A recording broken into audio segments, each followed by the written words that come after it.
사무엘상 들어가야 되는 거예요. 좀 헷갈리죠? 네, 당연히. 그래서 참 우리가 이제 막 욥기 나오면 욥시 산자나 사람이지 이렇게 하면 요 정도 있구나. 그 다음에 막 에스겔 나왔어요. 겔이잖아요. 그럼 에겔 단어 요란목이니까 뒷부분이구나 이 정도는 알 수 있어요. 목록가는 장세기 출애굽기부터 쭉 하려면 39권 뒤에 있는 걸 찾으려면 말라기까지 찾으려면 그 노래 다 부르는 사이에 성경이 이미 찾거든요. 그래도 목록가는 알아야 되고 목록 때문에. 그런데 이 목록을 외우기라면 생각보다 굉장히 유용하니까 한 번만 다시 읽어볼게요. 시작. 창출레 민신수상 루사망대 스느에 욥시 장전 아사렘 에겔 단오 요라모 용미나 학습 학승말. 네, 학습 학승말. 시작. 학습 학승말. 네, 됐어요. 제가 국어 선생님도 아닌데요. 국어 선생님 따로 계신데. 근데 아무튼 요거 집에서 해오세요. 네. 그 다음에 이제 본격적으로 제가 이제 뭐 지난주에 제가 녹음한 거를 제가 항상 들어보거든요. 지금 녹음 누가 하시고 계시죠? 네, 고마워요. 내가 항상 이렇거든요. 저는 시작을 안 했어요. 그래서 저한테 보내주시면 제가 많이 까먹어서 부탁드린 거예요. 근데 너무 감사하게 이번에는 그 심지사님이 녹음도 해주시는데 끝나고 자기가 뒷정리를 해주겠다. 선생님은 강의만 해주시라 이렇게 말씀해 주셨어요. 감명받았잖아요. 근데 아무튼 그렇게 해서 이제 녹음을 해서 제가 듣는 이유는 제가 얘기하다가 제가 이거 좀 틀리게 얘기했네 하는 게 나와요. 저도.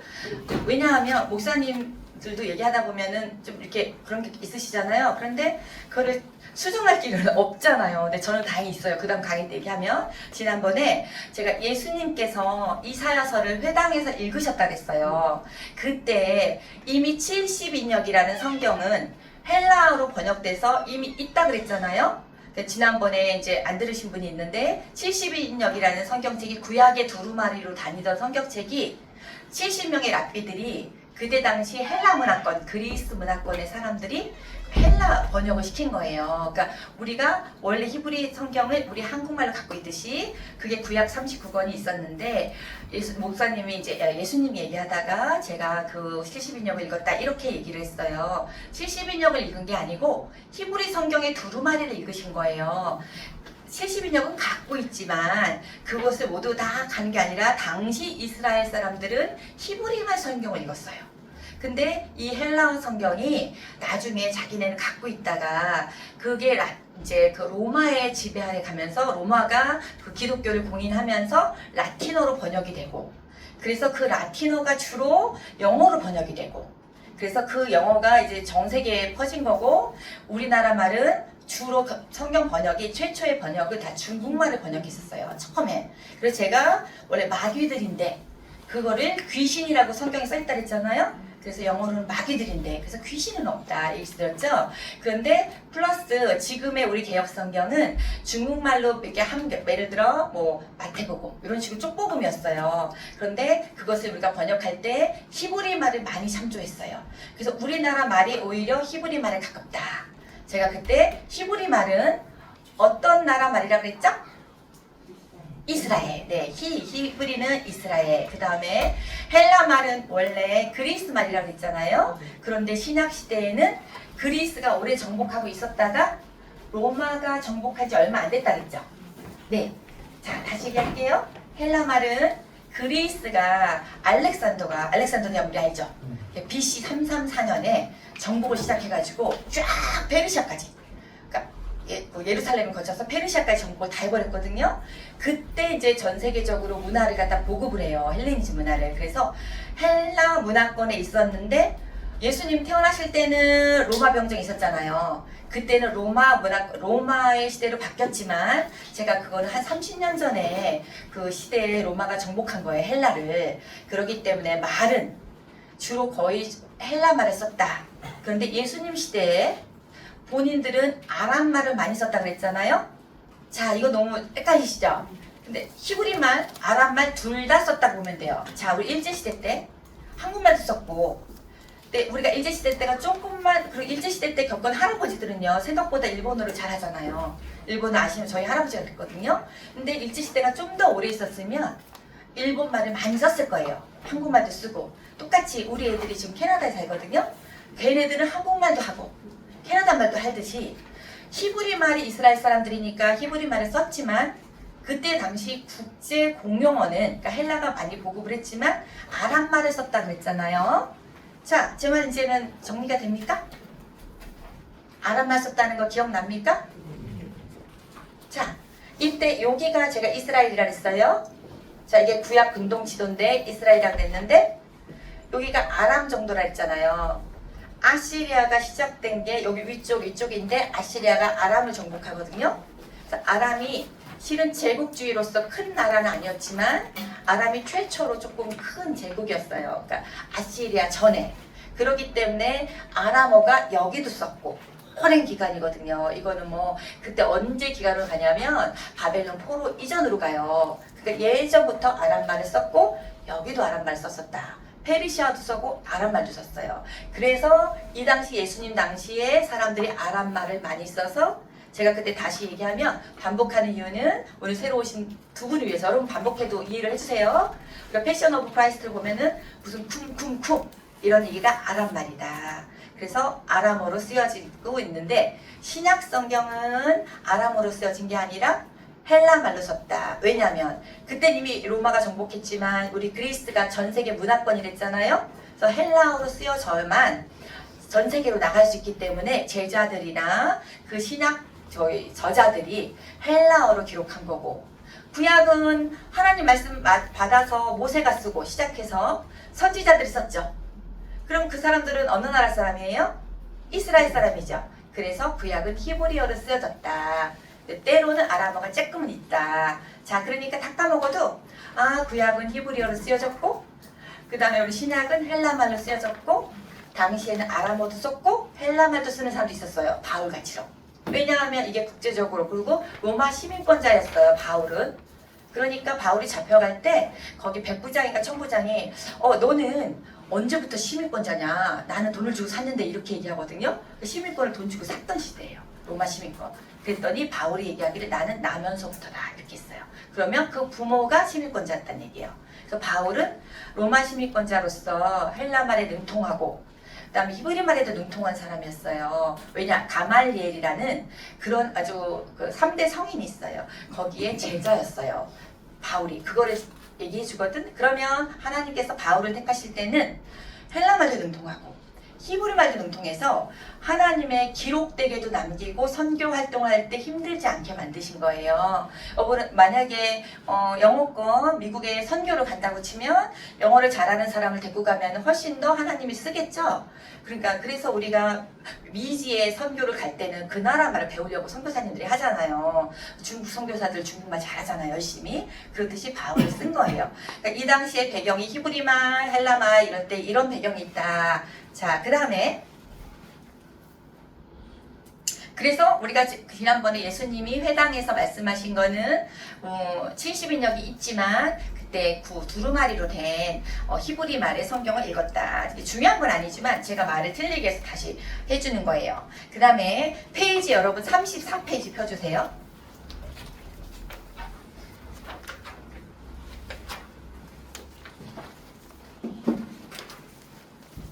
피셨죠?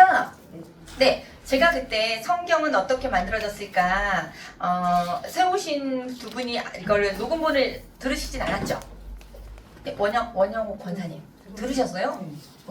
여기는 너무 모범생이 많은 건데 여기 깜짝깜짝 놀랐는데요. 모범생이 왜 이렇게 많으세요? 그러면 들으셨으니까 그 다음으로 넘어갈게요. 여기에서 제가 이제 읽지 않은 게 있었어요. 가로 두 번째 그 다음에 1번 동그라미에 디모데후서 3장 16절 나오잖아요. 네, 그래서 우리가 성경 하나님의 감동으로 된 것을 했잖아요. 그 밑에 제가 이제 그 감동이라는 그 히브리 단어를 말씀드렸잖아요. 같이 읽어볼까요? 시작! 테오, 푸, 뉴스, 토스 못 외워도 돼요. 이것이 저도 그래요. 못 외워요. 자, 하나님의 생기를 불어넣다. 제가 구약은 언제 시작됐냐면 BC 1600년 정도에 그러니까 1500년 정도에 1600년 아니에요. 원래는 정확히 얘기하면 모세가 출애굽한 거는 BC 1446년이에요. 그런데 그냥 1500년을 외워두세요.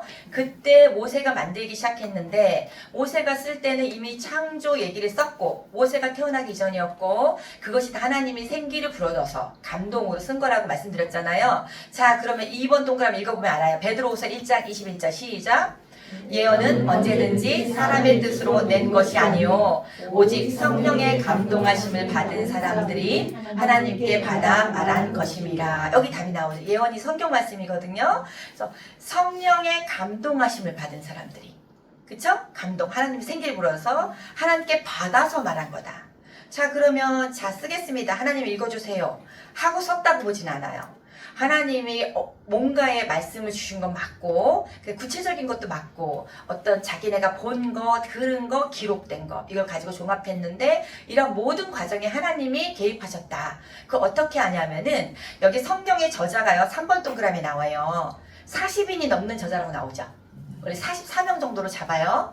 그런 저자가 창세기부터 요한계시록까지 썼는데 우리가 이 성경이 읽어지는 끝을 보면 실은 신약까지 배워보면 어쩜 저렇게 통일적으로 일치됐는지를 알 수 있거든요. 뭐 지금은 진짜 이해 안 갈 거예요. 저도 깜짝깜짝 놀랐어요. 그렇듯이 각자 다른 시대의 사람들이 썼는데 성경이 굉장히 통일됐다. 예언을 이사야가 있으면 예수님 시대에 그때 똑같다. 제가 스가랴가 나귀를 타고 예수님이 오시는 것을 예언하거든요. 스가랴는 BC 500년 정도예요. 그런데 500년에 예수님이 실제로 나귀를 타셨어요. 그러다 베들레헴에서 태어날 것도 미가서 예언이 됐거든요. 제가 말이 점점 빨라지는 이유가 있어요. 16주가 조금 짧아서. 근데 이제 제가 작년에도 16주 계획을 했다가 실은 18주를 했어요. 혹시 18주에도 괜찮을까요? 네. 괜찮아요? 네. 아무튼 좀 그 16주에서 18주. 그래서 이 마음이 급해서. 그런데 다시 미가 선지자는 우리 옛날에 그 이사야 시대 때 그 선지자거든요. 지금 제가 얘기한 거를 다 기억은 안 해도 돼요. 왜냐하면 이제 배울 거니까. 근데 BC 700년 선지자가 베들레헴에서 나실 자가 올 거를 예언을 했어요. 그런데 예수님 시대에 베들레헴 가서 났잖아요. 일부러 구약의 예언 듣고 찾아가서 난 게 아니라 요셉의 고향이 베들레헴이었고 나사렛에서 살고 있던 사람이거든. 나사렛에서 요셉이 삶이 있었죠. 그래서 나사렛 예수라 그러잖아요. 여러분 아시죠? 자, 신약은 없나? 어디 보자. 구약만 있네. 자, 그냥 구약만 있지만 제가 요 정도가 나사렛이거든요. 여기가. 나사렛에서 여기 보세요. 이게 뭐냐면 갈릴리 바다, 우리가 아는. 자, 이게 지금 우리 이스라엘 지도예요. 이게 우리나라는 토끼지만 얘네들은 너무 편해요. 이렇게 하면. 그리고 여기가 사해바다. 풍선처럼 올라간 게 갈릴리. 그래서 이게 그리기가 쉬운 게 우리가 이스라엘을 알려면 이렇게 그려가지고 여기가 갈릴리 바다, 이렇게 사해바다. 그러면 이게 지도예요.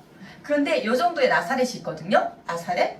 그런데 나사렛에서 있던 사람이 베들레헴이 이쪽에 있어요. 이게 베들레헴. 여기 나오죠. 베들레헴 나오죠. 사해바다 왼쪽. 그럼 이까지 걸어오신 거예요.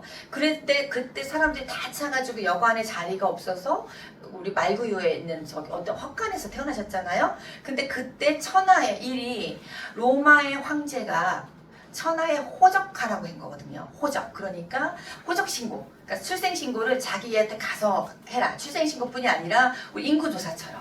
왜냐하면 세금을 징수하려고 그때 당시. 그래서 이 사람들 그러면 여기서 살던 나사렛에서 이제 살던 사람이 고향인 베들레헴까지 오셨다. 근데 이 베들레헴에서 태어나실 거가 미가서에서 예언돼 있거든요. 그래서 제가 얘기했듯이 그 옛날에 두루마리 사본이 계속 돌아다녔고 그 많은 사본으로 이미 BC 3세기에 그 70인역이 완성됐다 그랬죠. 그럼 바꿀 수 없다 그랬어요. 많은 사본 때문에. 근데 그 사본이 제가 얘기했듯이 사해 사본에 고스란히 남아있다 얘기했잖아요. 그런데 바꿀 수 없는데 예수님이 이미 태어나셨을 때는 베들레헴에서 태어나셨잖아. 그때 이 모든 것들이 예언과 성취가 99% 완전 일치해야 돼요. 1% 일치 안 되는 거는 요한계시록에서 우리가 갈 새하늘과 새 땅. 아직 안 갔잖아요. 우리가 새하늘과 새 땅에. 우리가 죽어서는 새하늘과 새 땅에 있는 건 아니에요. 우리 죽어서는 우리는 잠자는 자예요. 그러니까 우리 영은 하늘나라로 가고 성경에 나오는 얘기예요. 우리의 육은 여기서 잠자는 자고 예수님이 내가 가서 처소를 만들겠다 이래요. 장소를 만들겠다는 얘기 직접 해요. 공간을 만들겠다. 내가 다시 오겠다. 다시 올 때는 잠자는 자가 먼저 일어날 거다 얘기를 하거든요. 그럼 우리 죽은 사람이 먼저 일어나서 새로운 몸을 입을 거라고 예수님이 예언하셨어요. 그럼 새로운 몸을 입으면 부활한 거죠. 그 다음에 살아있는 자도 새로운 몸으로 해서 새하늘과 새 땅이 이 땅에 이루어질 거라는 게 영원한 천국이거든요. 그건 아직 이루어지지 않았잖아요. 왜냐하면 아직 휴거가 안 됐으니까. 이제 그것만 남았지 나머지는 99% 일치가 된 거예요. 그래서 예언과 성취라는 그런 또 책이 있거든요. 그래서 이제 공부했을 때도 그렇듯이 성경은 완벽하게 일치됐는데 다 각기 다른 사람들이 썼고 서로 동시대 사람도 아닌데 하나님이 예언은 하나님께서 받아 말한 사람들이 쓴 거기 때문이에요. 하나님의 감동으로 된 것으로. 그래서 이제 우리가 이게 나오는 거예요. 자, 그 다음에 지난번에 또 제가 저희 쿰난 동굴에서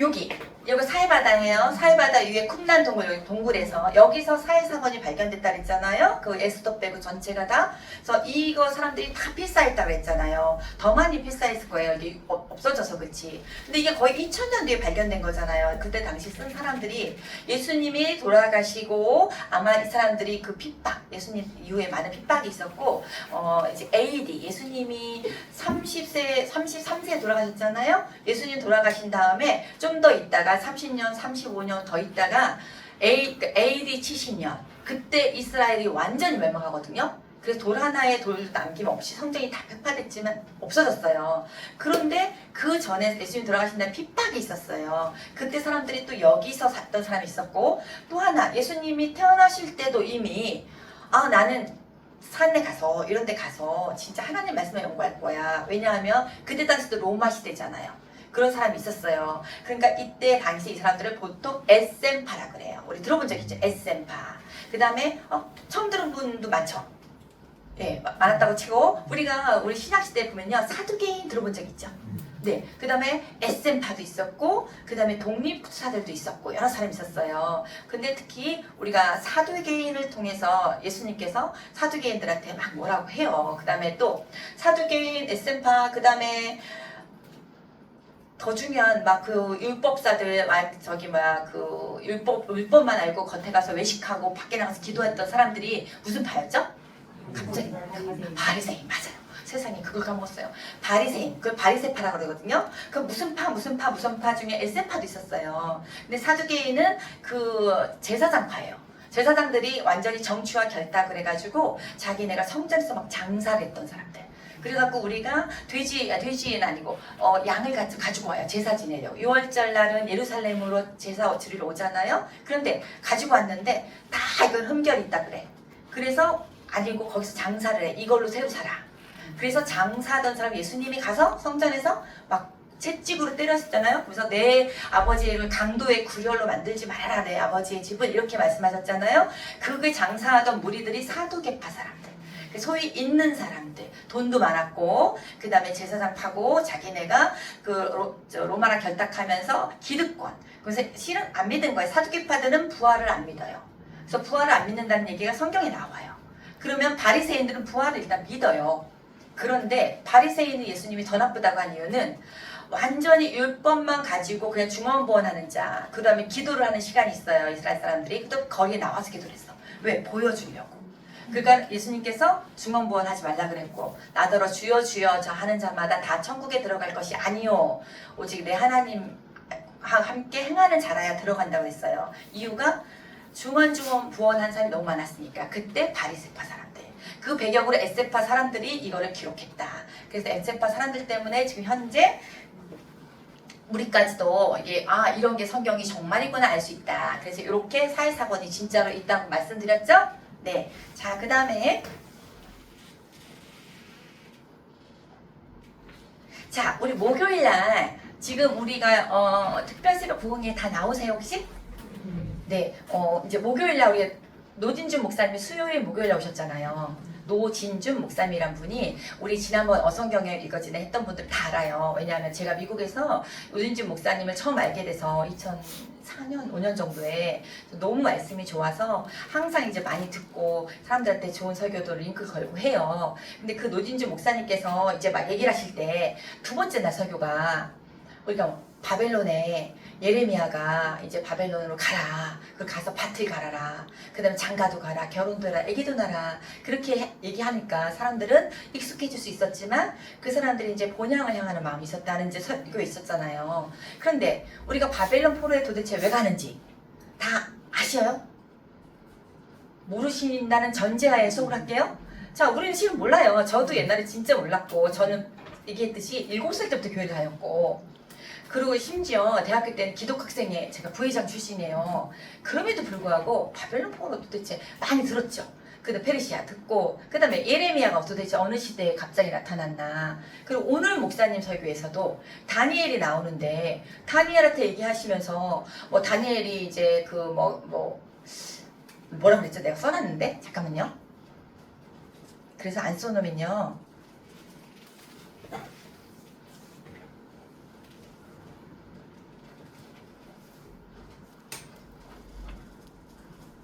제가 써놓은 걸요.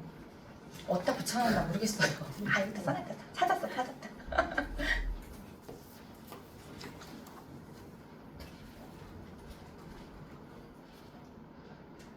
아, 이렇게 해서 느부갓네살님 얘기하시고 당시 사람들이 느부갓네살 왕을 원망했을 것이다 막 이랬어요. 근데 오늘 목사님이 또 아니다. 어떤 사람들 여호야김 왕을 원망했을 것이다.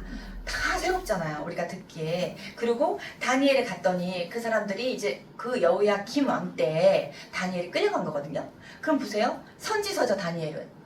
그런데 또 여호야김 얘기 나오고 왜 느부갓네살 나오는 거는 역사서기 때문에 열왕기에 나오거든요. 그러니까 제가 지난번에 얘기했듯이 큰 역사의 흐름에 선지자들이 다 들어간다 했잖아요. 그러면 그게 이해가 안 가면 역사의 흐름이 이해 안 가면 선지서도 이해가 안 가고 시가서도 이해가 안 가고 시가서는 조금 이해가 가요. 잠언이나 시편은. 근데 그런 것도 이해가 안 가는데 목사님들 얘기를 막 하시잖아요. 맨날 포로 얘기하시고 노진주 목사님도 얘기하셨지. 또 오늘 목사님도 얘기하셨지. 그러면은 보통 사람들은 거기에 어떤 큰 기억만 나는 게 아 목사님이 신장함을 하나님에 있어서 남으셨다. 은혜롭다. 그것만 기억이 나는 거예요. 실은. 그래서 우리가 이 시간을 통해서 제대로 알면 아 이게 그 우리가 알다시피 우리가 단종 얘기 이번에 뭐 왕과 사는 남자. 네. 실은 단종 얘기를 우리가 알고 있기 때문에 역사적으로 단종이 최소 어느 시대 조선시대라는 걸 알잖아요. 그럼 뭐 세조의 조카 정도 예를 들어 그러니까 그게 좀 감명 깊잖아요. 실은 그거 전혀 모르고 들으면 아 진짜 어떤 인간이 저렇게 한 사람에 의해서 충성할 수 있구나 이런 희한한 논리를 만들 수도 있잖아요. 똑같이 성경도 흐름을 모르면 우리가 딱 그게 우리가 좋은 말씀만 잡아내요. 그 다음에 특히 목사님 설교는 목사님이 우리는 정말 서로 사랑하고 살아야 됩니다. 요것만 기억이 나요. 그래서 우리가 그 시간을 지금 얘기하는 게 그거를 배우는 시간인데 생각보다 이렇게 어렵지 않게 할 거예요. 그럼 기대가 될까요? 네. 그럼 기대가 당연히 된다고 하시겠죠. 안 된다고는 안 하겠죠. 자, 그 다음에 또한 이제 에베소 얘기가 있었어요. 지난번에 에베소에서 폭동이 일어나서 바울이 이렇게 쫓겨났다. 근데 3차 전도여행에 갔는데 2차 전도여행에서 가고 싶었으나 하나님이 방해하셔서 3차 전도여행 때 갔다. 이때부터 이제 꼬이는 거예요, 실은. 그럼 이제 다른 거 다 까먹고 에베소에 폭동이 일어났고 너무나 애절했는데 나중에 바울이 다시 밀레도라는 곳에서 이제 에베소 장로들 만나서 얼마나 간절하게 기도했을까. 그런데 그 후로 한 2년 사이에 이제 로마 감옥에서 에베소를 썼으니 그 에베소에서 은혜와 평강이 너에게 함께할지어다 하는 게 얼마나 간절했을까. 이 내용이지만 신약을 배워보신 이제 어성경 읽어진 하신 분들은 그게 머릿속에 지도로 딱딱딱딱 돼요. 그러면 아 정말 바울이 왜 이때 꼭 가고 싶었는데 못 갔까. 그 다음에 갔을 때 얼마나 간절함이 있었을까. 배경을 알면 좀 더 설교도 딱 들어오고 내가 성경 말씀 있을 때 들어와요. 그러니까 우리가 내년에 하는 신약도 여러분이 같이 들으시면 신약은 쉬워 이렇진 않아요. 왜냐하면 배워놓으면 아 쉬운 게 아니었구나. 그러니까 배우는 건 어려운 게 아니라 아 내가 쉽다고 느낀 게 그건 아니었구나. 이렇게 하니까 더 좋았구나. 이렇게 알겠죠? 네. 그 다음에 이제 오늘 이제 본격적으로 설명이 됐고 페이지 39페이지 빌게요.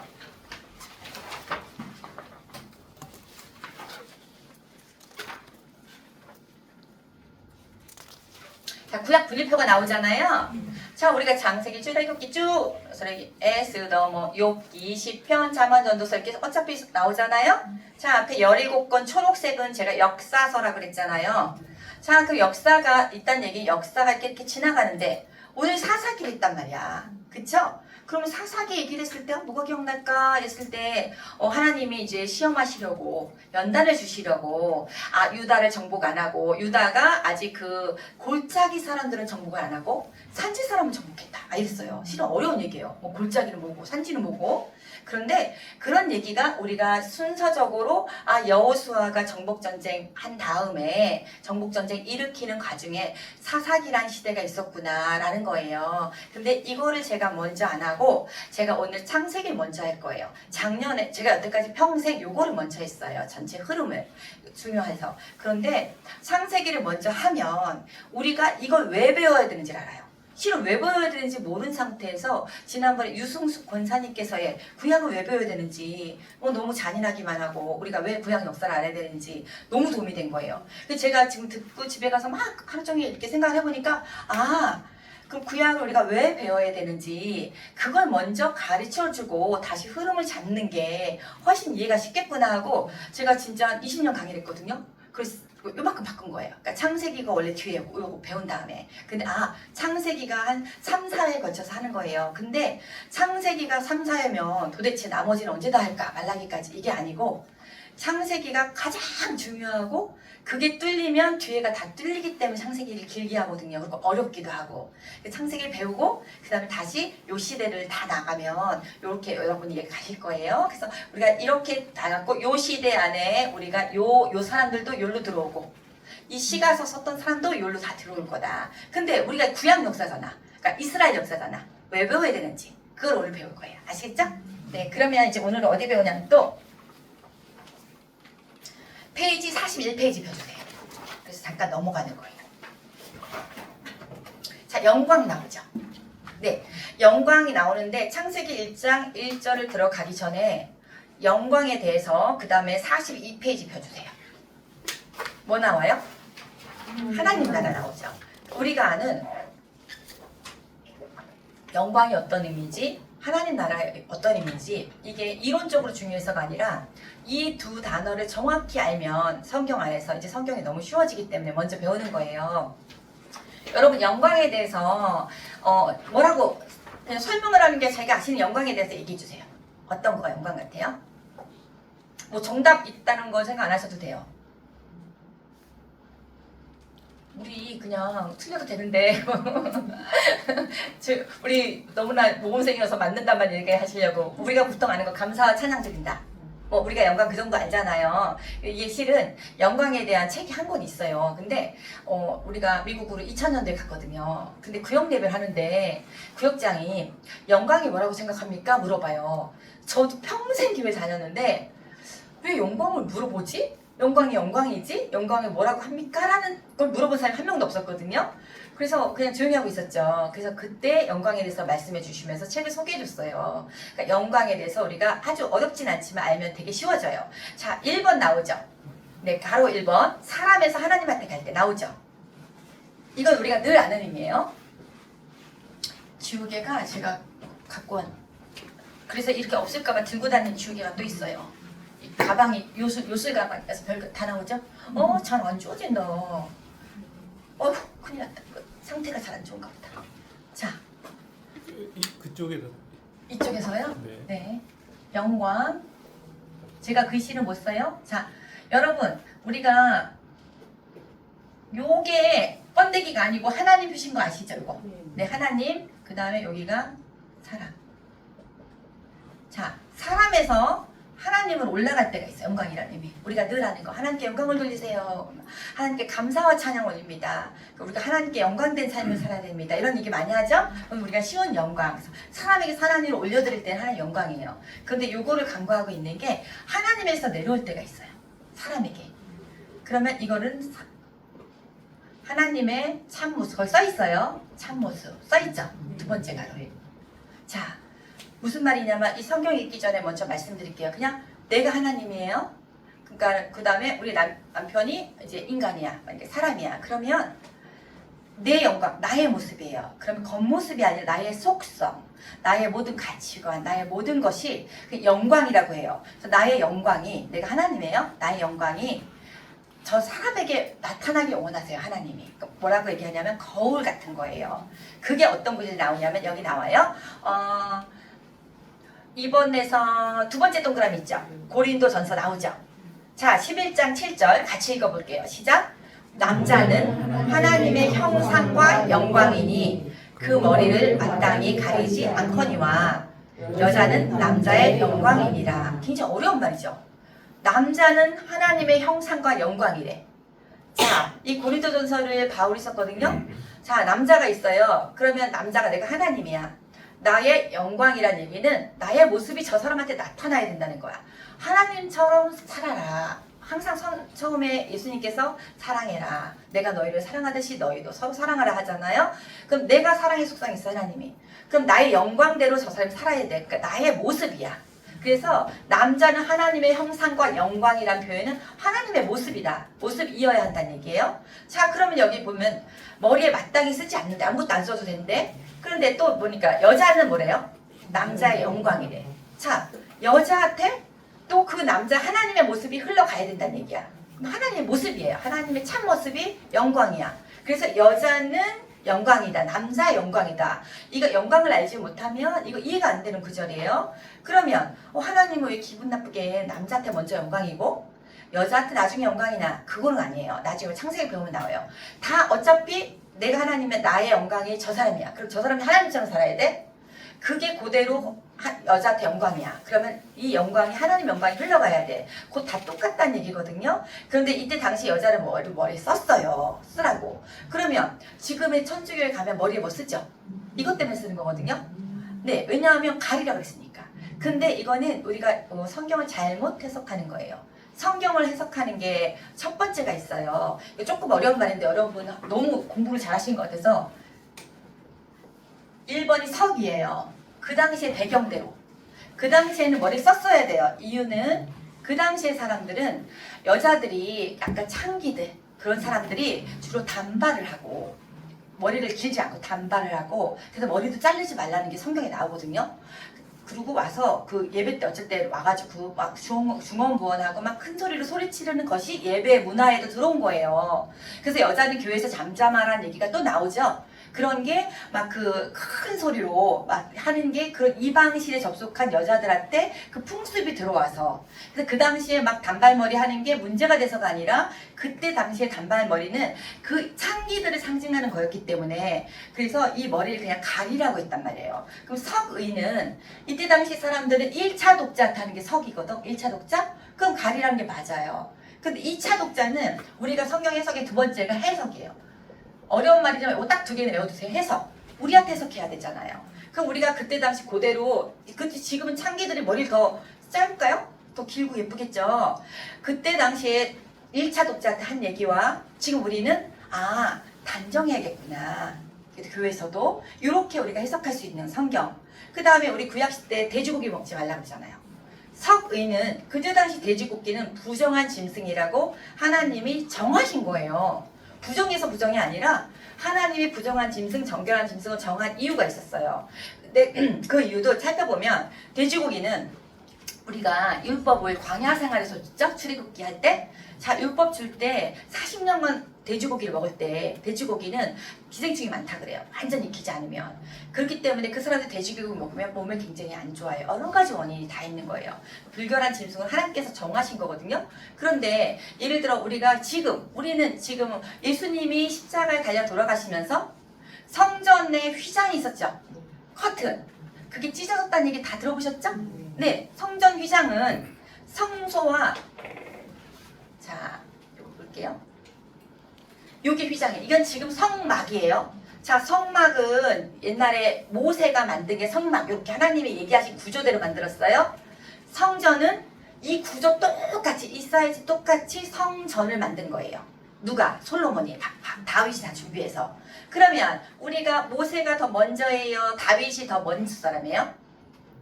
모세. 그러니까 어떻게 얻으냐면 BC 1500년 모세, BC 1000년 다윗. 그러면 알겠죠?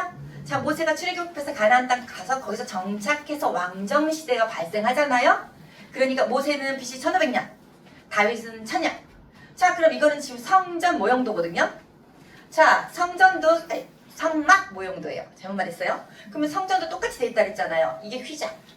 여기에 그 이천에 우리 성전 구경 가신 분 있으세요? 김용생 목사님 막 데리고 다니시거든요. 우리는 제자반 때 갔었어요. 근데 똑같이 이런 게 다 나와요. 모형으로. 똑같은 사이즈로 성경대로. 그런데 이게 휘장이거든요. 굉장히 두꺼운 커튼으로 꼴실로 막 꼬아 만들어서 찢어질 수도 없는 성전. 이 휘장인데 예수님 십자가 달려 들어가실 때 이 휘장이 어떻게 됐어요? 아래에서 위로 찢어졌다 그래요. 자, 그럼 이때 당시에 구약 시대에는 대제사장이 여기는 1년에 한 번만 들어갈 수 있었어요. 여긴 지성소, 여기는 성소. 자, 이렇게 얘기하지만 출애굽기 나올 때 요거 또 보니까 이게 내려만 두시면 되는데, 자, 대제사장만 들어갈 수 있는데 예수님께서 이걸 찢으셨어요. 예수님. 그때 이제 이 성전에 대제사장만 들어갈 수 있냐? 우리도 들어갈 수 있다는 의미예요. 이 율법은 이제 끊어진 거예요. 자, 그래서 우리가 베드로 전서에 보면은 너희는 왕 같은 제사장이요. 그 다음에 택하신 족속이요, 왕 같은 제사장이요, 그의 소유된 백성이라고 나오거든요. 자, 그럼 우리가 왕 같은 제사장, 우리가 제사장이다. 그 우리가 들어갈 수 있다. 자, 다른 게 다 없어졌는데 왜 돼지고기는 아직도 이스라엘 사람들은 안 먹어요? 그 사람들이 신약을 안 믿으니까. 그랬는데 우리 아빠가 제가 결혼하기 전에 기독 실업인에 가서 아침마다 성경 공부를 일주일에 한 번씩 하고 오셨어요. 하고 오시더니 저한테 이제부터 우리 집안은 돼지고기를 안 먹어야겠다 이러는 거예요. 그래서 왜 그러시나 했더니 구약에서 먹지 말랬대. 그러니까 아빠는 그것만 배우고 갖고 온 거예요. 그 부정한 짐승. 그 뜻이 전체를 못 보셨던 거예요. 굉장히 열심히 공부하셨는데 제가 보기에 돌아가실 때까지 전체를 못 보시고 돌아가신 것 같아요. 그렇듯이 우리가 해석은 당시에 하나님께서 지키라는 거를 지키는데 단순히 그걸 어떻게 해석하느냐. 부정한 짐승 먹지 말아야 된다. 하나님의 말씀을 지키는 게 우리의 해석이에요. 지금은. 부정한 짐승 먹지 말라는 건 당시에 어떤 보건복지법에 관한 것도 있어요. 당시의 사람들 위생을 위해서도. 하나님 정하신 거예요. 그런데 지금 현재 우리는 해석할 때는 부정한 짐승 먹지 말아라. 아니죠. 다 먹죠. 옛날엔 장어 먹으면 안 됐어요. 비늘 없는 거 먹으면 안 됐어요. 근데 지금 다 먹잖아요. 막 보양식이라고 그러고. 그러니까 우리는 지금 그게 다 없어졌죠. 그럼 율법은 다 없어졌는데 구약의 몇 가지 율법을 가지고 우리가 막 갈등할 때 있어요. 그렇진 않다. 그래서 우리가 지금 얘기했듯이 이렇게 성소, 지성소의 개념으로 우리가 이해를 하면 되고요.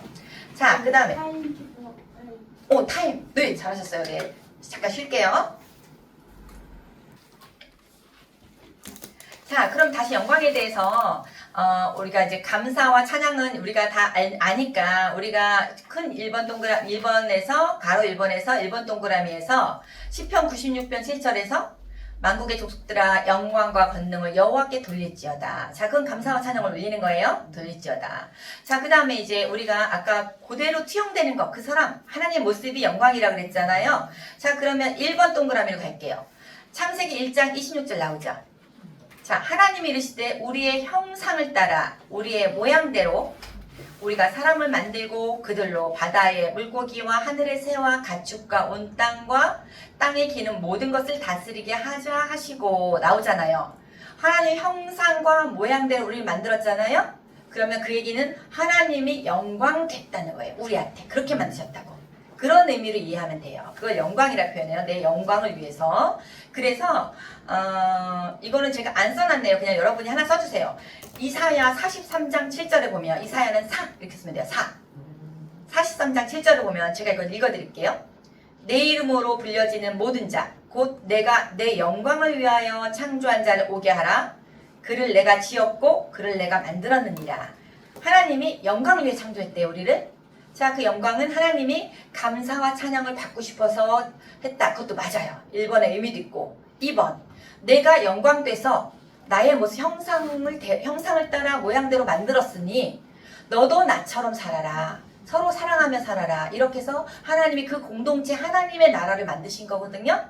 그러면 영광을 위해 창조했다는 의미는 하나님 감사 찬양을 받는 거 맞고 내 모습이 너한테도 있어라. 하나님의 형상을 따라 모양대로 만든 것은 동물은 없어요. 사람만이 유일해요. 그럼 하나님의 영광대로 만든 것은 사람뿐이 없어요. 자, 그래서 그 영광은 하나님의 모습이다. 하나님의 모습이 투영되는 것이다. 거울이다. 이렇게 생각하면 돼요. 하나님 모습이다. 자, 3동그라미 고린도전서 10장 31절 시작. 그런즉 너희가 먹든지 마시든지 무엇을 하든지 다 하나님의 영광을 위하여 하라. 이렇게 나오잖아요. 자, 먹든지 마시든지 무엇을 하든지 나오잖아요. 자, 노진준 목사님이 이거 작년에도 제가 강의할 때 얘기했어요. 근데 이번에 나타나신 거예요. 그 설교 중에 우리가 미국에서 텍사스에서 설교하실 때 뭐라고 하셨냐면 자기네 사람들이 너무 많이 찾아온대요. 그래갖고 목사님, 제가 지금 치킨집을 하려고 그러는데, 그 치킨집은 아니었어요. 무슨 장사를 하려고 그러는데, A라는 가게가 있고, B라는 장소가 있습니다. 자, 어디가 하는 게 좋을까요? 자꾸 물어본대요. 목사님 항상, 저는 모릅니다. 이렇게 얘기한대요.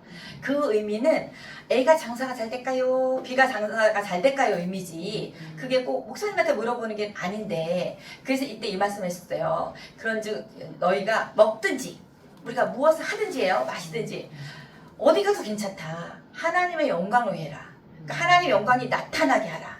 하나님의 영광을 돌리는. 그러니까 우리가 여기를 가든지 미국을 가든지 한국에 있든지 그 다음에 내가 지금 어디를 가든지 이거는 내가 하나님이 좀 나한테 너무 이걸 하지 말라는 것 같아. 아무래도 하나님이 잘못하는 거야. 이건 없다는 거죠. 무엇을 하든지 다 하나님의 영광을 위하여 하라. 이 영광이 나의 모습을 나타내는 일을 해라.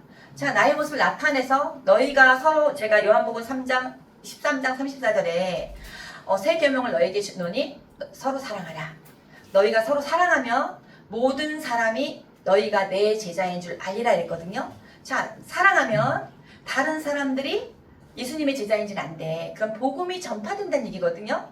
그러니까 서로 사랑함으로 전파된다. 그러면 하나님의 영광이 나타나는 그 모습이 결국에 하나님 나라 확장시키는 거다. 그래서 하나님께서 원하시는 것은 영광을 위해서 우리가 살라는 거지. 하나님 모습을 위해서 살고 감사와 찬양을 드리고 살라는 거지. 여기 가라 저기 가라 정해주신 건 없다. 이렇게 얘기하셨어요. 노진주 목사님 말씀했어요. 자, 그 다음에 4번 동그라미에 시편 나오죠. 85편 9절 시작. 진실로 그의 구원이 그를 경외하는 자에게 가까우니 영광이 우리 땅에 머무르리이다. 네. 구원이 그를 경외하는 자에게 가깝대요. 하나님을 경외하는 자, 그라는 것은. 그런데 영광이 우리 땅에 머무른대. 자, 영광이 여기 머무른대. 우리가 감사와 찬양만 알면 이해하기 어려워요. 그 얘기는 하나님이 여기에 머무른다는 얘기예요. 경외하는 자에게 우리한테 오신다는 얘기예요. 영광이 이 땅에 머무른다. 그럼 하나님의 모습이 있다. 이렇게 이해를 하면 되겠어요. 자, 영광 이제 이해는 가실까요? 그러니까 우리는 외워둘 거예요. 다음에 제가 물어볼 거예요. 뭘 물어보냐면 영광이 사람이 하나님에게 갈 때 뭘까요? 그럼 여러분 감사와 찬양입니다. 하나님에서 인간에게 올 때는 뭘까요? 그러면 하나님의 참모습입니다. 이렇게 얘기를 해주세요. 네, 자 옆에 넘겨주세요. 하나님 나라 페이지 42페이지. 자, 이제 영광을 알았고 하나님 나라는 1번 괄호에 공간 개념이라는 게 있잖아요. 근데 박스에 노란 박스에 공간 개념으로서 하나님 나라가 있는데 하나님 나라의 미래성이라고 했어요. 자, 공간이 있고 이번 가로 보면 통치의 개념이 있어요. 하나님 나라의 두 개념을 우리는 꼭 알아야 돼요. 쉬운 거는 공간 개념이에요. 제가 아까 얘기했듯이 예수님께서 반드시 처소를 만들고 다시 와서 이 땅에 새하늘과 새 땅을 만들겠다 하셨죠. 그때는 독사굴에 손을 넣어도 우리가 사냥이나 독사굴에 우리도 물리지도 않고 사자랑 뛰어놀고 그게 하나님의 나라가 이 땅에 이루어질 때 이루어질 거예요. 그 공간이 있어요. 어떤 공간인지 알 수 없어요. 이 지구에 있을지 알 수는 없지만 공간의 개념으로 그건 미래성이죠. 하나님 나라가 미래 천국. 자, 하나님의 나라 천국 똑같은 말이에요. 자, 천국은 너희에게 이제 회개하라. 천국에 가까웠느니라. 세례요한도 발표했고 예수님도 얘기했거든요. 그 하나님의 나라가 갖고 왔다. 천국에 갖고 왔다. 다 똑같은 말이에요. 그런데 우리가 공간 개념으로는 자, 요한복음 1번 동그라미 요한복음 14장 2절에서 3절 볼게요. 이거 제가 읽을게요. 내 아버지 집에 거할 곳이 많도다. 그렇지 않으면 너희에게 일렀으리라. 내가 너희를 위하여 처소를 예배하러 가노니 나오잖아요. 그 처소가 분명히 있을 거. 그게 하나님의 나라, 천국. 공간 개념으로 하나님 나라를 이해하면 되겠어요? 자, 베드로후서의 밑에 보면 새하늘과 새 땅이라는 표현이 있잖아요. 자, 읽어볼게요. 하나님의 날이 임하기를 바라보고 간절히 사모하라. 그날에 하늘이 불에 타서 풀어지고 하늘이 풀어진대요. 그럼 이 세상의 원소계도 다 풀어진다는 얘기예요. 자, 풀어지고 이게 마지막 날 있을 얘기예요. 물질이 뜨거운 불에 녹아지려니와. 이제 그런 세상이 올 건데 우리는 그의 약속대로 의가 있는 곳인 새하늘과 새 땅을 바라보도다 나와요. 그때 새하늘과 새 땅은 반드시 있는 우리가 휴거돼서 가는 곳이 분명히 있다. 이게 하나님 나라의 개념이 1번 미래성이에요. 미래성은 공간 개념. 자, 그 다음에 우리가 이제 중요한 게 이거예요. 2번이 더 중요하거든요. 실은 통치 개념 나오죠. 근데 현재성 나오죠. 자, 통치 개념의 하나님 나라가 있어요. 자, 무슨 말이냐면 자, 이 땅에 하나님 나라가 이루어지는 거예요. 그 우리가 목사님들 말씀에 이 땅에 하나님 나라가 이루어지게 하셔서 찬양에도 많이 나오잖아요. 자, 그럼 뭐냐면 이 땅에 나중에 휴거가 돼서 우리가 영원한 천국 갈 곳에 빨리 하나님 빨리 오셔가지고 우리가 빨리 천국 좀 만들어주세요 하는 게 아니고요. 하나님이 통치하는 거. 자, 하나님 왕 되시길 원하세요? 근데 그거는 하나님이 강하게 통치하는 게 아니라 자발적 하나님한테 순종. 그럼 내 마음에 내 주인이 우리일까요? 하나님이실까요? 하나님이시잖아요. 그게 하나님 왕되심이라고 표현하거든요. 하나님이. 그래서 하나님이 통치를 받고 있는 우리 가운데 하나님 나라가 이루어지는 거거든요. 자, 다시 얘기할게요. 현재성이에요. 현재는 하나님 나라의 현재는 무슨 의미냐면 지금 하나님이 통치하는 것, 이게 하나님 나라예요. 자, 읽어보면 더 이해가 쉬울 거예요. 자, 1번 동그라미 볼게요. 누가복음 17장 20절에서 21절. 자, 하나님 나라는 뭐에 있었어요? 너희 안에 있다는 거. 자, 바리새인들이 이거 같이 읽어볼게요. 시작. 바리새인들이 하나님의 나라가 어느 때에 임하니까 묻거늘 예수께서 대답하여 이르시되 하나님의 나라는 볼 수 있게 임하는 것이 아니요 또 여기 있다 저기 있다가도 못하리니 하나님의 나라는 너희 안에 있느니라. 자, 바리새인들이 물어봤어요. 하나님 나라 어디 있습니까? 이렇게 물어보니까 예수님께서 어느 때 임하니까 이렇게 물어보니까 하나님 나라는 너희 안에 있대요. 이 말씀을 우리가 이제 미국에 처음 갔을 때 제가 성경 공부를 정말 해보고 싶다고 입문한 계기가 이 말씀인데 그때 이제 학생들을 모아놓고 학생 와이프를 모아놓고 한국에 계신 어떤 교수님이자 그 목사님이신 분이 강의로 왔어요. 근데 질문의 시간이 있었어요. 근데 이제 어떤 한 분이 그분은 사사건 아는 것도 너무 많아요. 성경에서 막 이상한 것만 꼬집어내서 얘기를 하는데 이 말씀을 딱 얘기하면서 하나님 나라 너희 안에 있다고 했으니까 지금 우리 안에 있는데 우리가 무슨 나중에 실은 우리 안에가 천국인데 우리가 갈 하나님의 나라 천국은 우리가 무슨 소망이 있고 그런 것은 없지 않습니까? 이렇게 얘기를 하는 거예요. 우리 마음에 있으니까. 근데 그때 그분이 그걸 뭐 공부도 하신 건 아닌데 미리 아셨겠지만 그분의 질문에 미리 예정된 건 아닌데 딱 얘기하시기를 우리 안에 in you, 우리 안에 in이라는 게 영어로 in이잖아요. 우리 안에 있다는 의미가 아니다. 이게 원어의 의미로 보면은 우리 가운데 거하는 거다. among you. 그게 무슨 말이냐면 내가 하나님이 왕이 됐어. 그럼 내가 하나님 백성이죠. 그러면 또 하나님의 백성이야. 하나님 백성이야. 이렇게 모인 우리 가운데 우리 among you라는 얘기예요. 내 안에 있는 게 아니라 하나님의 나라가 임하시는 것은 우리 안에 거하시는 것은 성령님이거든요. 성령이 너희 안에 거하시는 것을 알지 못하느냐라는 구절이 있어요.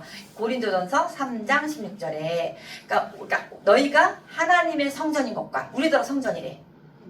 그리고 하나님의 성령이 너희 안에 계시는 것을 알지 못하느냐라는 구절이에요. 고린도전서 3장 16절은 저희가 뒤에 써놨어요. 자, 그런데 성전이 우리 안에 있대? 그 옛날에 제가 얘기했을 때 우리가 요 성막이 나중에 성전된 거잖아요. 성막 지을 때 여러분 얼핏 기억나실 거예요. 출애굽기 보면 하나님의 영광이 성막에 임했었어요. 구름 기둥으로. 하나님의 영광이 임했다는 건 하나님의 그렇게 모습이 나타났다는 거예요. 하나님 임재를 하실 때 영광이 됐다. 그러면 옛날 구약은 그게 하나님의 임재를 보여주고 싶으셔서 하나님 이 땅에 내려오고 싶으셔서 성막을 먼저 만들려고 그러셨어요. 그래서 내려오심으로써 내가 너희와 함께 한다는 걸 보여주셨는데 신약시대 우리는 성령 시대로 바뀌면서 예수님께서 얘기하시면서 이제는 나중에 내가 가면 성령을 너희한테 줄 거다. 너희한테 훨씬 좋을 거다 이랬거든요. 이제는 우리가 고린도전서에 보니까 이 성전이 우리 안에 있대. 그럼 하나님이 거하시는 장소가 이제는 옛날엔 성막이었어요. 그 성전이었어. 하나님이 옛날에 성령 시대가 아니라서 사람 하나하나 들어가시지 않으셨어요. 성령이 줬다가도 나갔다가도 이런 시대. 자, 신약이 성령 시대잖아요. 자, 이때 우리 마음에 항상 내주하고 계시잖아요. 우리가 성전. 자, 성전된 우리들이 모인 이렇게 인 그룹이 하나님의 나라예요. 그러면서 세례요한이 그러니까 예수님이 얘기하셨다. 천국은 침노한 자일 거라고 그랬거든요. 천국이 세례요한부터 지금까지 천국은 침노를 당한다는 얘기를 했어요. 참 너무 어려운 말인데, 자, 세례요한부터 예수님이 오심으로부터 천국이 하나님 나라의 하나님 나라의 복음이 확장돼서 침노를 당한다는 거야. 하나님 나라가 있는데 우리가 많이 믿어서 점점 천국을 하나님 나라 침노하라고. 그래서 우리가 침노해야 된다고 그랬어요. 자, 그런 얘기는 우리 가운데 거하신다. 어몽 유다. 그다음 위트인이라고도 얘기하는데 그 얘기를 제가 여기 써놨어요. 볼게요. 자, 그럼 하나님 나라는 우리가 얘기하는 통치의 개념이라고 그랬죠. 하나님 나라는 우리 가운데 거하시는 건데 하나님이 통치하는 거, 하나님 왕되심을 인정하는 거. 그럼 우리가 하나님 나라는 통치의 개념이라는 걸 알 수 있고요. 여기에 제가 아니란 것이 인의 의미가 아니라 위트인, 어몽의 의미다 써놨으니까 여러분 집에 가서 꼭 읽어보세요. 그래서 하나님을 믿는 우리 가운데 하나님 나라가 임한 거예요. 그럼 우리는 지금 하나님 나라고. 그래서 우리 목사님이랑 작년에 제가 사역반 했어요. 목사님이 항상 강조하기를 하나님의 나라, 그건 우리 가운데 한 거고, 교회, 그거는 예배당이다. 예배당. 그리고 성전, 이건 우리들이다. 목사님 항상 김영삼 목사님도 정확히 해주셨어요. 그래서 우리가 강대상에 올라가서 막 애들이 옛날에 발표하고 이런 거 못하게 한 교회가 있었어요. 어디 성전을 막 더럽히냐고. 근데 성전 아니다. 예배당이다. 그래서 또 목사님이 맨 처음 여기 20년 전에 부임하시고 조금 막 이렇게 옛날에 뭐 장로님이랑 기도하는 분이 다 위에 있었대요. 다 밑에 내려오게 하는 게 되게 오래 걸렸대요. 왜냐하면 그런 걸 바꾸는 걸 굉장히 두려워하고 뭔가 하나님한테 아닌 것 같고. 그래서 그렇게 하나씩 해가신 게 그건 아무 의미가 있는 건 아니다. 예배당이다. 그래서 교회는 우리들이다. 나중에 신약 때 배우지만 교회라는 의미는 공동체 의미예요. 우리들 한 사람 한 사람 성전들이 모여서 우리가 교회는 하나님의 부르심을 입은 사람들의 모임. 이게 딱 정의거든요. 부르심을 입은 사람들의 모임이 교회예요. 그래서 교회는 여기고, 우리가 아는 우리 교회는 예배당이고, 그 다음에 이 가운데 하나님 나라가 있는 거다. 그러면은 성전, 이건 우리들이다. 지금. 자, 조금 헷갈리지만 여러분 나중에 또 나오고 할 거예요. 자, 그러면 우리가 2번 동그라미 볼게요. 통치의 개념에서 마태복음 6장 10절 주기도문 나오죠. 자, 주기도문 누가 가르쳐 준 기도예요? 예수님이 이렇게 기도하라 하고 산상수훈에서 얘기하신 거거든요. 자, 나라가 임하오시면 나오죠. 뜻이 하늘에서 이루어진 것 같이 땅에서도 이루어지이다. 자, 나라가 임하오시며 기도 나올 때 그 나라가 이 땅에 임하라고 예수님이 가르쳐주래요. 그럼 하나님의 나라, 이 나라는? 그럼 하나님의 나라가 이 땅에 임한 거는 하나님 빨랑 지금 우리가 휴거되게 해주세요가 아니라 하나님을 왕으로 하는 우리 하나님 나라가 이 땅에 임하게 해주세요 하고 여러분 각자 꼭 기도하세요. 가르쳐준 기도예요. 나의 기도 속에서 나라 임하시며 뜻이 하늘에서 이루어진 것처럼 이 땅에도 이루어지라는 거야. 하나님이 우리를 만드신 목적은 빨리 데려가기 위함 아니에요. 우리가 빨랑 이제 마지막 날이 오면 우리가 다 천국 가잖아요. 믿는 사람만. 그걸 원함이 아니라 이 땅에 만들었을 때 하나님 나라가 전파되기 원하고 복음이 확장되기 원하셔서 많은 사람들이 구원에 이르기 원하시는 거예요. 어려운 거 없을까요? 네, 그럼 여러분이 똑똑하시던지 제가 잘 가르치든지 둘 중에 하나인 것 같은데 내가 보기엔 둘 다일 거예요. 자화자찬한다고 뭐라 하시면 안 돼요. 저 이제 아무튼 자, 그래서 우리가 하나님의 나라는 그러고 우리가 하나님의 나라는 뭐 더 킹덤 오브 헤븐, 뭐 더 킹덤 오브 갓 이거 다 똑같은 의미다. 그리고 이제 복음서에도 천국이라고도 말했다가 하나님의 나라에도 말했다. 그 해석상의 차이가 아니라 그냥 똑같은 말이다. 그럼 천국은 마치 우리가 갈 곳, 하나님의 나라에 있다 이게 아니라 천국도 하나님의 나라고. 근데 여기도 천국이라 그러고. 자, 그 똑같은 의미예요. 자, 보시면 알 거예요. 자, 마태복음 6장 38절. 그의 나라. 자, 그런즉 시작. 그런즉 너희는 먼저 그의 나라와 그의 의를 구하라. 그리하면 이 모든 것을 너희에게 더하시리라. 자, 예수님이 또 얘기했어. 너희가 기도할 때 그의 나라를 구하래. 그러면 하나님의 나라가 하나님 이 땅에서 복음이 전파돼서 하나님 그의 뜻이 이루어지게 해주세요. 이렇게 그의 나라를 구하라는 거예요. 하나님 좀 제발 좀 빨리 와주세요. 뭐 이런 건 아니에요. 그래서 그때 하나님의 나라의 의미는 현재적 의미는 통치의 개념이에요. 통치. 그 다음에 미래적 개념은 공간 개념이에요. 자, 그 제가 하나님의 나라는 어떤 의미일까요? 할 때는 미래적 의미는 공간. 자, 미공 이렇게 외워주세요. 그리고 현재, 통치. 자, 현통. 원래 형통하다고 알죠? 그럼 현통만 하면 되겠어요. 현통. 현재성의 개념은 현재 하나님 나라의 개념은 통치 개념이다. 우리 마음에 하나님이 왕이신 거, 예수님의 말씀을 따르는 거, 이게 통치 개념으로서 우리는 하나님 나라의 백성이 되고 이 하나님 나라를 전파시키기 위해서 우리가 또 말씀도 배우고 말씀도 또 다른 사람에게 가르치는 거예요. 자, 미래적으로는 갈 곳이 있어요. 예수님이 거처를 마련해 가서 오실 거예요. 그때가 공간적 개념이다. 그것도 천국이고 이것도 천국이다. 자, 이해 가셨죠? 현통 외워주시고 미공 외워주세요. 자, 그 다음에 넘겨주세요. 43페이지. 나머지 제가 안 읽은 건 여러분이 꼭 읽어주세요. 집에 가서. 자, 5번 동그라미에 마태복음 4장 17절 같이 읽을게요. 시작. 이때부터 예수께서 비로소 전파하여 이르시되 회개하라 천국이 가까웠느니라 하시더라. 자, 이게 회개하라 천국이 가까웠다. 이게 이제 내가 예수님이 직접 오셨죠. 예수님이 희생 제물이 되셨고 이제 내가 왕이 되고 하나님 왕 내가 나의 말을 따르는 것이 이때 이제 복음이 너희한테 왔다. 가까이 왔다. 이런 의미예요. 그리고 다음에 마태복음 6번 동그라미에 13장 24절 제가 이거는 읽지 않고 설명해 드릴게요. 간단히. 천국 2.2줄 쳤잖아요. 그 천국에 사람들이 씨를 뿌렸더니 뭐 가라지도 있었어요. 그러니까 가라지가 있으니까 사람들이 이걸 다 베버릴까요? 이랬더니 30절에 둘 다 추수할 때까지 함께 자라게 두어라 이러면서 가라지가 알곡을 다치게 할까봐. 자, 그럼 봐봐. 천국 우리가 가는 하나님 나라의 천국은 가라지가 있을까요? 아예 가는 미래는 가라지는 없어요. 천국 못 가요. 이때 천국도 예수님이 말씀하실 것도 이때 이 땅에 이루는 천국을 얘기하신 거라고. 그러니까 일단 두어라. 이 땅에 믿는 사람이 있고 가라지도 있는데 막 쳐낼까요? 물어봤더니 아니라고. 알곡이 다칠까? 근데 마지막 날에는 가라지는 다 베어버릴 거라. 이렇게 얘기하니까 이때 천국의 의미가 현재적입니다. 이해 가셨죠? 네.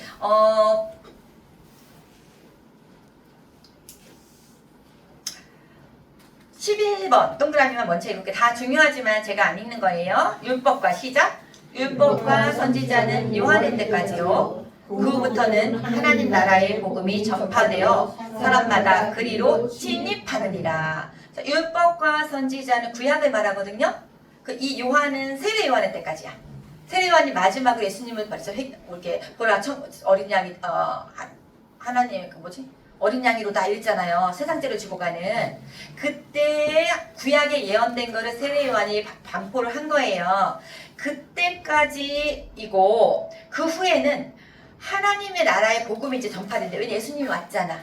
예수님이 오신 게 복음이잖아요. 그게 하나님 나라의 마지막으로 궁극적 가는 곳이잖아요. 예수님을 통해서 우리가 그를 믿기만 하면 구원받잖아요. 그런 하나님의 나라의 그 복음이 전파되는데 사람마다 그리로 침입한대.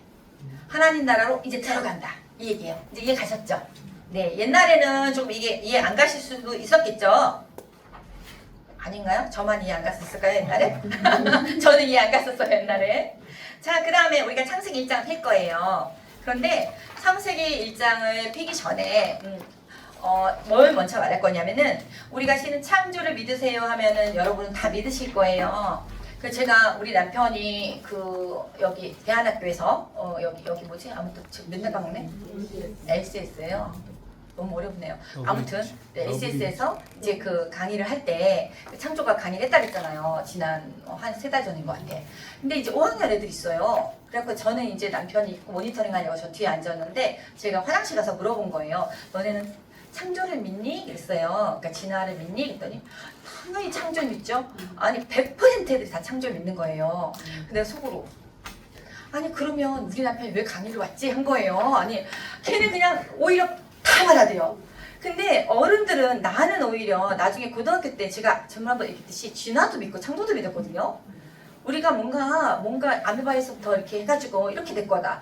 교회 가면 창조했대. 또 창조했을 거다. 전혀 그냥 둘 다 의심의 여지가 없었어요. 진화는 과학인 줄 알았으니까.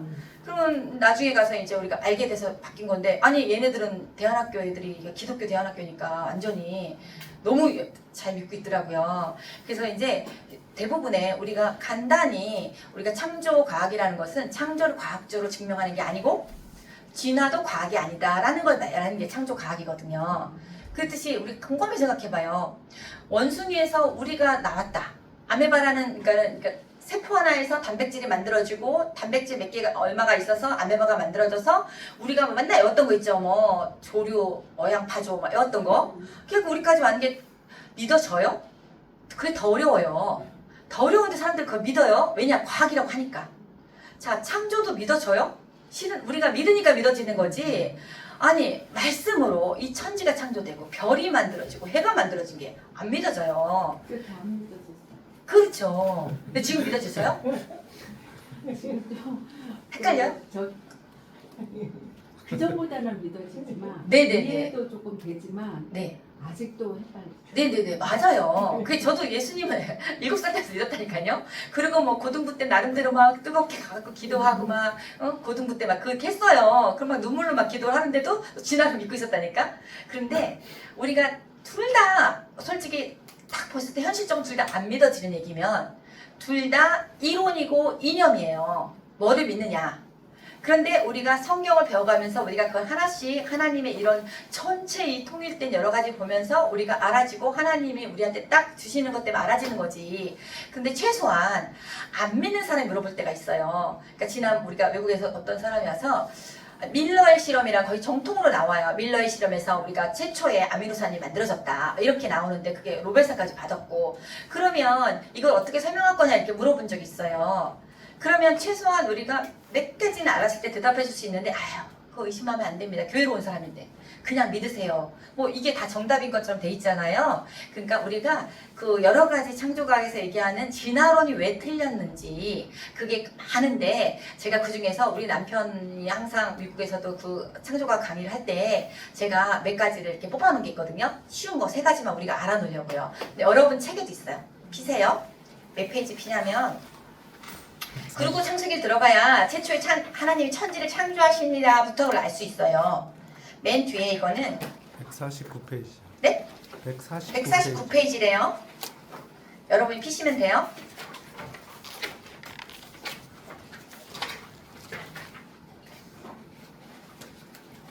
제가 남편 앞에서는 창조과학을 얘기하고 싶지는 않아요. 막 저거 틀렸다고 할까봐. 근데 저는 남편 시키면 제가 더 설명을 잘하는 것 같아요. 그래서 제가 하려고요.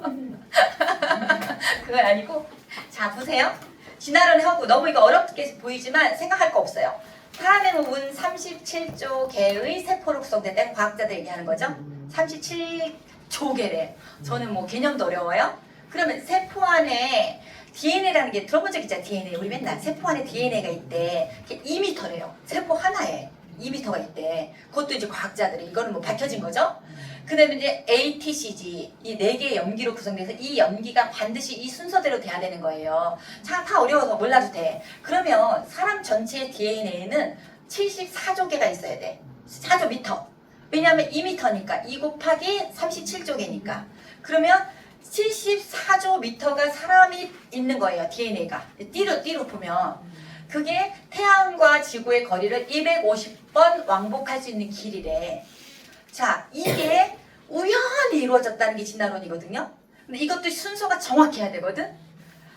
이게 74조 미터의 DNA를 순서대로 정확히 해서 그런데 우리 진화론자들은 빅뱅이 일어나서 어느 날 스파크가 일어나서 하나의 세포가 우연히 만들어져서 그 세포가 또 우연히 DNA가 또 만들어져서 그 세포가 또 합산되니까 그게 단백질이 돼갖고 그게 또 이렇게 됐다 단백질이 좀 모여서 아메바가 됐다 이런 거예요. 그 하나하나의 확률은 있을 수 없는 확률이라는 거죠. 그래서 이런 건 다 빼도 아메바 이게 단세포 생물이라고 하거든요. 수만 개의 단백질로 구성된 이런 확률이 한 개의 단백질이 만들어진 확률은 뭐 10에 200제곱승 뭐 말도 안 되는 확률이다. 자, 그 다음에 염기가 ATCG가 조합될 확률도 말도 안 되는 확률이다. 있을 수 없다. 이런 표현을 해요. 그러니까 브리테니카 그 백과사전 있죠. 브리테니카인가? 아무튼 백과사전이 있는데 이런 표현에 원숭이가 우연히 타이핑을 했대요. 그랬더니 브리테니카 이게 백과사전이 완성이 된 거야. 우연히 타이핑을 했는데 그 확률보다도 없다는 거예요. 아니 원숭이가 뭐 알고 타이핑한 게 아니라 우연히 하다 보니까 A도 쓰고 B도 쓰고 이게 우연히 백과사전이 만들어질 확률보다도 이게 없다는 얘기예요. 그럼 이게 우연히 만들어질 확률은 없다. 우리 그렇게 말하면 돼요. 그래서 우리 몸에는 37조 개의 세포가 있고 74조 미터가 DNA가 있는데 이게 우연히 만들어질 이렇게 긴 게 사람 몸에 있는 거는 누군가 지적 설계를 가진 지적 설계론이라고도 해요. 그러니까 창조자 외에는 설명할 길이 없다라고 우리가 믿는 믿음인 거죠. 그것도 이념이고 믿음이에요. 자, 그렇게 해서 이렇게 나오고. 그래서 우리는 이 진화론 허구가 이런 것만 봐도 이 세포의 수만 봐도 말이 안 된다. 그 다음에 빅뱅 이론 있잖아요. 초기에 하나 점이 있어가지고 빵 터져가지고 온 지구가 됐다는 게 빅뱅 이론이에요. 지금의 정설로 받아들이거든요. 우리 우주가 생긴 정설로 받아들이는데 이때 초기 상태 이 사람들은 좀 어려운 얘기예요. 저도 남편한테 물어봐서 알았어요. 연력학 제1법칙과 연력학 제2법칙이 있대요. 모든 이 지구에는 연력학 제1법칙과 이 법칙이 이게 예외가 없대요. 제가 알기로는 연력학 제2법칙은 모든 게 좀 더 나쁘게 변한다. 맞아요? 네. 오래되면 이게 뭐 손상되잖아요. 가만히 잘 만들어 놔도 그게 이제 제2법칙인데 네. 무질서도가 증가한다. 네, 무질서도가 증가한다. 그 전문 용어가 있었어요. 무질서도가 증가하는 게 이게 모든 법칙은 과학적 법칙인데 자 보세요. 무질서한 것이 이 빅뱅은 어느 날 폭발해가지고 무질서한 것이 갑자기 질서 있게 변한 거잖아요. 그러니까 사람까지 완성되기를. 그게 이 법칙이 안 통하는데 이 사람들 말로는 초기 상태에는 물리적 법칙이 그냥 없었다. 자기들끼리 말을 만든 거죠. 빅뱅 이론 자체가. 자, 연력학제 여기 나오네. 무질서도가 증가하는 방향.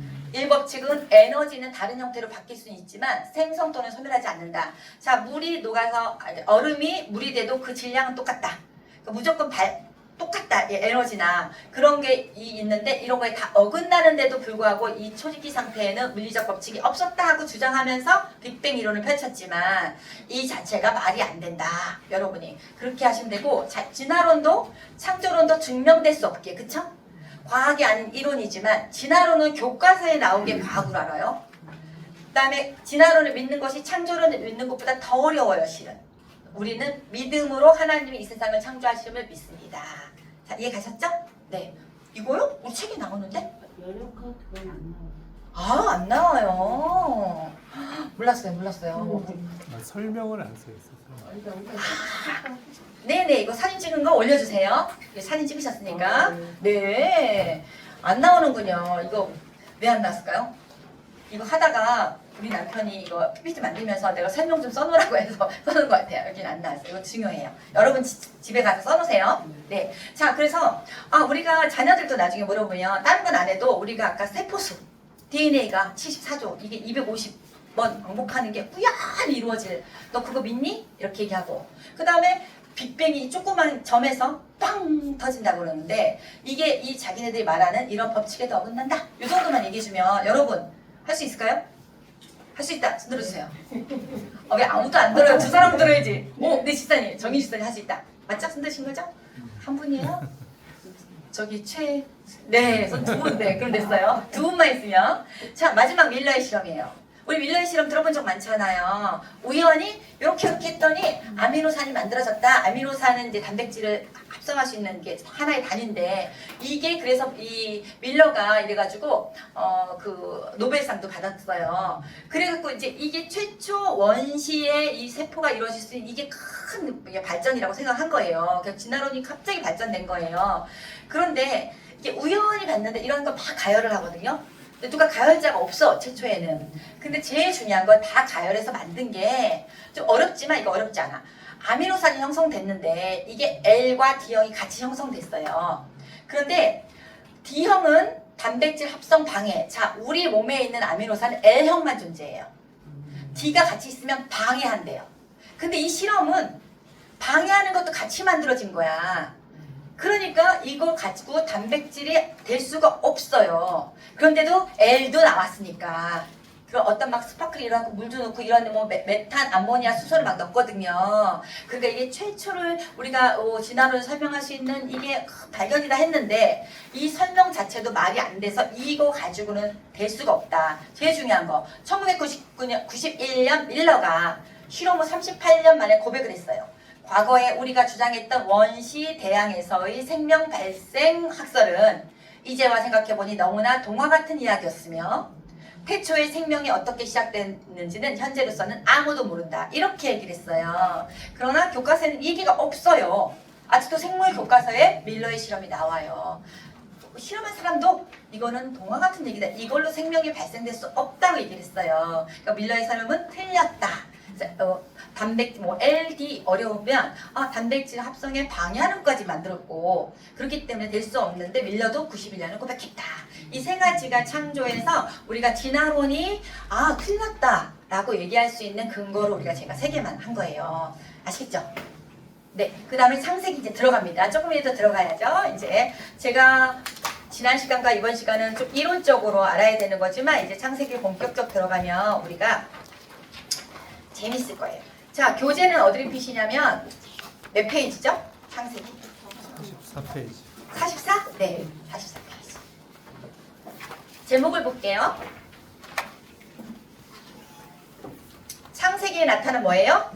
인류 일반 역사와 하나님의 나라. 자, 중요한 게 창세기는요, 우리가 구약은 이스라엘 나라의 역사만 다루고 있지 않아요. 우리의 역사를 다루고 있어요. 인류 일반 역사, 즉 우리까지. 자, 이스라엘 사람만. 그런데 그게 창세기 1장에서 11장까지거든요. 그게 굉장히 그래서 중요해요. 그래서 인류 일반 역사와 또 하나님의 나라에 대해서 우리가 이제 알 건데, 자, 성경 전체의 주제는 뭐래요? 예수님과 하나님 나라. 이거는 이제 하다 보면 아실 거예요. 성경에서 예수님을 먼저 예언을 했고, 그 다음에 하나님의 나라에 어떻게 세워지는지 말씀하셨어요. 그 다음에 신약에서도 예수님에 대한 복음이고 하나님의 나라를 복음을 확장시켜라. 그리고 사도행전 제일 끝장을 보면 바울이 온 이태를 다니면서 거기서도 여태까지 하나님 나라를 전파했다라는 구절이 있어요. 걔 마지막에 나오거든요. 마지막에서 앞에 구절일 거예요. 그렇듯이 하나님의 나라가 주제예요. 관점. 그러니까 주제는 예수님과 하나님 나라. 일단 알아두시고 일단 우리가 성경을 읽을 때 반드시 관점을 가지고 읽어야 된다는 거예요. 자, 성경을 읽을 때 어려워요. 막 중간중간. 근데 관점이 생기면 아까 말했듯이 사사기 얘기 나와도 관점이 생겨요. 자, 그때 사사기에 간단히 얘기를 하면 그 사사들이 막 전쟁이 있었잖아요. 제가 이 사람들이 잘못을 저지르고 다시 그들이 하나님이 징계하시기 위해서 전쟁을 줬거든요. 그러면 하나님 징계하실 때 그들이 그 사람 풍습을 따라가고 어떤 잘못을 저지르면 이방 풍습을 따라가고 하나님 믿지 않는 죄를 범했을 때가 잘못이에요. 근데 그렇게 섞여버렸어요. 자기네가 하나님 믿는데 또 이방신도 섞여버렸어. 그러면 섞이면 안 되는데 섞였기 때문에 하나님이 이렇게 전쟁도 주셨고 그들이 회개했을 때 사사를 주셔서 또 괜찮아졌어요. 자, 이 섞이면 안 되는데 섞였기 때문에 이러한 일이 사사기에도 나타나고 또 우리가 바벨론 포로기도 있잖아요. 그건 나중 얘기지만 우리가 왕정 생활 하다가 결론은 유다가 바벨론의 포로로 가는데 그때 어떤 잘못을 했냐면 그때도 섞여버린 거예요. 하나님을 믿는다고 말하는 사람들이 또 그 이방에 젖어버렸어요. 이방신에 젖어버렸어요. 그래서 섞여버리면 안 되는데 하나님이 징계의 방법으로 바벨론 포로를 명하신 거예요. 자, 성경 전체가 섞이면 안 된다가 나와요. 그게 관점이고 첫 번째 관점은 하나님의 나라가 어떻게 세워졌는지. 그러니까 아담부터 세워지거든요. 그 다음에 두 번째는 섞이면 안 된다. 이거는 나중에 또 얘기 나오니까요. 창세기 1장 다 펴주세요. 한시네? 1시 3분이네. 저 늦었네요. 그러면 1시 5분 안에 끝나야 되기 때문에 우리는 밥 먹으러 너무 늦으면 막 밥을 문 닫아버리니까 제가 너무 아쉽지만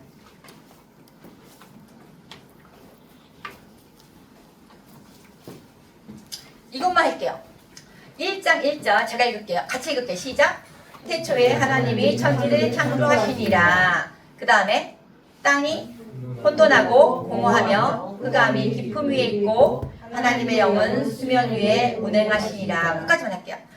태초에 하나님이 천지를 창조하셨을 때 온 우주와 지구를 창조하셨고 그 위에 하나님의 신이 수면 위에 운행한대. 그럼 지구가 수면으로, 그러니까 수증기 같은 덮여있는 상태. 그 사람도 없었고 식물도 없었고 하나님의 영, 성령은 계신 거예요. 그리고 하나님이 태초에 하나님이 천지를 창조하셨으라 할 때 성령님이 이렇게 수면에 운행하시는 이 상태가 3장까지, 아니 3장? 2절까지. 네, 여기까지 이제 일단 1장은 들어갔어요. 네, 이제 기도하고 끝날게요. 그럼 기도를 누구